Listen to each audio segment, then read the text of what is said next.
Bonjour et plutôt bonsoir à toutes et à tous. Je suis très heureuse de vous retrouver, même un petit peu plus tard que d'habitude ce soir. Donc pour la guidance de la semaine prochaine, ça me tenait vraiment à cœur de faire une guidance ce week-end pour la semaine prochaine, même si je vous en ai parlé sur Facebook cette semaine. Voilà, je suis un petit peu à la fois très occupée et j'ai été, c'est vrai, fatiguée durant ces derniers jours, voire, enfin ça fait déjà quelques jours, voire une semaine ou deux que je sens, voilà, que j'ai un peu de fatigue qui s'accumule. Donc je vous en ai un petit peu parlé, hein. Voilà, je déménage, j'ai différents projets en plus en cours de construction et qui vont pour certains voir le jour très prochainement. Donc c'est vrai que j'ai pris un petit peu de retard sur les taroscopes du mois de décembre, donc qui ne sont pas encore en ligne et qui j'espère le seront début décembre. Mais c'est vrai que du coup j'ai vraiment donné la priorité aux demandes personnelles, donc au tirage personnel, aux guidances mensuelles qui commencent à être envoyées à partir d'aujourd'hui. Et voilà, je voulais vraiment faire les choses bien, faire les choses très bien. Donc c'est la raison pour laquelle j'ai redéfini un petit peu, on va dire, mes priorités durant ces derniers jours. J'espère que après mon déménagement, tout ça pourra rentrer dans l'ordre. Mais voilà, comme vous le savez, c'est quelque chose qui prend et beaucoup de temps, beaucoup d'énergie, parce que beaucoup de démarches, beaucoup de papiers, beaucoup d'administratifs. Et donc du coup, je voulais vraiment malgré tout être présente ce soir pour cette semaine, pour la guidance donc de la semaine prochaine. Alors j'ai choisi le tarot habituel que j'ai complété de deux lames. La première qui est issue des portes de l'intuition et la seconde qui est un tarot aussi et qui est le tarot des anges gardiens de Dorine Virtue. Alors, pour la semaine prochaine. Alors, la semaine prochaine, on a une combinaison de cartes, le 4 de coupe et le roi de denier. Alors, on va voir ce sur quoi on va pouvoir s'appuyer cette semaine, même si c'est vrai, on pourrait se sentir un petit peu ralenti. Alors je ne sais pas si cette guidance vous parlera autant qu'elle me parle à moi, mais c'est vrai que voilà, on pourrait se sentir un peu ralenti parce que le 4 de coupe, il y a une forme d'inertie à travers cette carte. D'ailleurs, à tel point que l'inertie, on ne s'y est pas forcément habitué, mais on a peut-être l'impression depuis un certain temps que les choses avancent justement un petit peu lentement, ce qui fait que, eh bien, comme on le voit sur l'illustration de cette carte, si une opportunité pouvait se présenter ou si on venait finalement à nous proposer quelque chose, on ne l'entendrait ou on ne le verrait peut-être pas, peut-être justement parce qu'on s'est habitué à ce que les choses n'allaient pas forcément dans le sens où on le voulait. Ces derniers jours, ces derniers temps, il y a pu y avoir des frustrations, une certaine forme de déception. Alors on n'est pas forcément sur des choses qui sont dramatiques, hein, mais simplement, voilà, on peut avoir le sentiment d'une certaine forme de lenteur, ou alors, comme je vous le disais, l'impression que ça n'avance pas forcément comme on le voudrait, ou que les choses sont un peu compliquées. Et puis du coup, on pourrait comme ça ressentir un peu d'amertume, mais une fois encore, on pourrait du coup manquer de vigilance et peut-être refuser une opportunité ou refuser une invitation qui aurait peut-être d'ailleurs vocation à venir, pourquoi pas, relancer, je dirais, la machine. Donc c'est ce que vous avez pu ressentir ces derniers jours, c'est ce qui pourrait encore, pourquoi pas, être ressenti cette semaine, cette forme de lenteur. Alors avec les coupes, on est toujours, c'est vrai, sur le registre émotionnel, sur le registre un peu des sentiments, des émotions. Donc ça ne veut pas dire que les frustrations viennent sur le registre sentimental, par exemple, mais en revanche, on va le ressentir émotionnellement. Donc ça peut effectivement nous faire ressentir une forme d'agacement, un peu une forme d'amertume, peut-être une forme de découragement.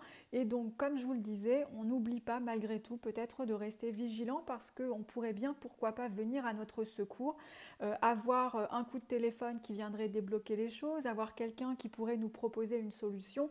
Mais finalement, on serait tellement peut-être, entre guillemets, habitué à ce qu'en ce moment, ça ne se passe pas forcément de façon simple et évidente, qu'on pourrait bien se dire, oh ben non, c'est pas la peine que je regarde dans cette direction parce que de toute façon en ce moment il n'y a rien qui va. Mais malgré tout, ça pourrait peut-être en tout cas se décanter si on décidait d'accepter cette opportunité ou cette proposition qui pourrait se présenter. On a en combinaison, je dirais, à ce 4 de coupe, une belle carte. Parce que le roi de denier, c'est une belle carte. D'abord, le roi, c'est toujours une carte d'accomplissement, c'est une carte d'aboutissement. Et puis, le roi de denier, c'est un pragmatique. Alors, c'est vrai qu'on l'a vu, hein, on pourrait avoir les émotions un petit peu chamboulées, cette petite amertume ou ce découragement qui pourrait venir quelque part nous freiner un peu. Mais ça peut être contrebalancé cette semaine par le pragmatisme, justement, du roi de denier qui lui eh bien, va être capable de focaliser sur ce qui fonctionne. Et c'est un peu aussi le message de la semaine, c'est de peut-être laisser de côté un peu les émotions, si tant est que les énergies ne soient pas forcément très positives en tout cas, ou forcément très favorables dans ce qu'on ressent en ce moment. Eh bien, on va nous inviter à du pragmatisme. Donc le roi de denier, eh bien, c'est focaliser sur ce qui fonctionne, focaliser sur ses compétences, focaliser sur ce qui marche, et puis finalement eh bien, le faire fructifier. Donc si on a des projets qui avancent plus vite que d'autres, eh ben, c'est sur cela en tout cas qu'on va pouvoir mettre notre énergie sur cette semaine. Pas forcément eh bien, regarder du côté où c'est un peu plus compliqué, mais ce qui fonctionne, ça va fonctionner et ça va peut-être encore mieux fonctionner si on décide justement de s'y atteler. Donc si on a des compétences, si on est sur un projet en particulier qui va nous demander justement de faire preuve de ce pragmatisme. Et ce pragmatisme, c'est justement parfois de réussir justement un peu à se couper de ses émotions et puis à regarder les choses telles qu'elles sont. Donc si c'est au travail, eh bien on se concentre sur le travail, les compétences sont là, les compétences sont reconnues et puis surtout les compétences, elles sont acquises. Donc c'est dans cette direction qu'on va pouvoir travailler cette semaine. Donc ça peut être effectivement dans le travail, ça peut être aussi sur des choses très concrètes. Donc des choses que vous avez à faire dans la semaine qui vont pas forcément nécessiter par exemple de grandes réflexions ou qui vont pas forcément non plus vous entraîner dans un bouleversement d'émotions, eh bien on va se focaliser sur ces choses qui sont à faire. Donc pour moi ça va être des démarches par exemple très administratives, là on réfléchit pas, on les fait et puis de toute façon ça fait partie aussi des choses qu'il faut faire pour faire avancer ces projets. Donc ce qu'on nous dit globalement cette semaine, c'est que oui, il y a peut-être en ce moment une énergie qui est un petit peu au ralenti, mais il serait de bon ton de faire preuve de pragmatisme, donc de regarder les choses telles qu'elles sont, de se concentrer sur les aspects très concrets, très matériels des projets, de se focaliser sur ce qui fonctionne et de capitaliser dessus. C'est peut-être dans ce sens-là qu'on va trouver les plus belles réussites pour la semaine prochaine, parce que peut-être que pour le reste, et peut-être même pour les projets qui nous tiennent à cœur d'ailleurs, eh ben, ça viendra peut-être par la suite, mais en tout cas là on nous demande finalement d'avoir les pieds sur terre, la tête sur les épaules et d'avancer en tout cas dans une direction qui peut d'ailleurs être une direction que l'on maîtrise aujourd'hui, hein, parce que le roi de denier, comme je vous le disais, c'est la maîtrise. Donc c'est pas forcément de se lancer dans des nouveaux projets, là on va plutôt soit achever ce qu'on a démarré, soit capitaliser effectivement sur ce qu'on a déjà, enfin sur ce qui fonctionne, sur ce qu'on maîtrise, sur ce qu'on connaît, et on va justement y travailler et puis pour le faire fructifier et pour en tirer des bénéfices. On ne va pas forcément être dans une semaine où on va aller explorer de nouveaux horizons, on va plutôt être avec ce roi de denier justement dans quelque chose qui nous est confortable parce qu'on le maîtrise, parce qu'on l'a acquis et parce qu'on est capable d'une certaine manière eh bien, d'en tirer des fruits et des bénéfices. Alors, les deux cartes qui viennent compléter ce tirage sont pour la première, une carte que j'aime beaucoup, qui est issue des portes de l'intuition, une très jolie carte, qui est la carte de la méditation. Détachez-vous de vos préoccupations habituelles nourries par votre ego. Donc là, on est vraiment sur les aspects du mental, de ces pensées parfois qu'on peut avoir. Et alors même si le 4 de coupe, c'est pas une carte d'épée, donc c'est pas une carte qui va forcément mobiliser le mental, eh bien ces frustrations qu'on peut ressentir, on peut quelque part, je dirais, les entretenir par ces pensées négatives qu'on peut avoir et qui sont souvent d'ailleurs générées par le mental.